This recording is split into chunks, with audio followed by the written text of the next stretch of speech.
আসসালামাইকুম। আজকে আমরা টিটি গ্যালারির স্ল্যাবের রড বাইন্ডিং এর কাজ দেখাবো।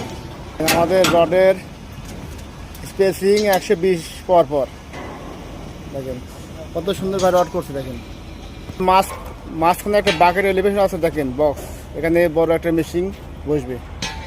প্ল্যাটফর্ম বেস প্লেট 1200 পর 4টা প্লেট ফিটিং করা আছে। দেখেন আমাদের মেন বিন 500/800 গভীরতা, দেখেন 32 ফিট রড করে সেন্টার 200 পর দেখেন উইথে 200, লম্বা 200। দেখেন আমাদের স্টিয়ার কর্নার বারের স্টপ রিইনফোর্সমেন্ট 100 পর দেখেন কত সুন্দর কাজটা, দেখেন দেখার মতন। দেখেন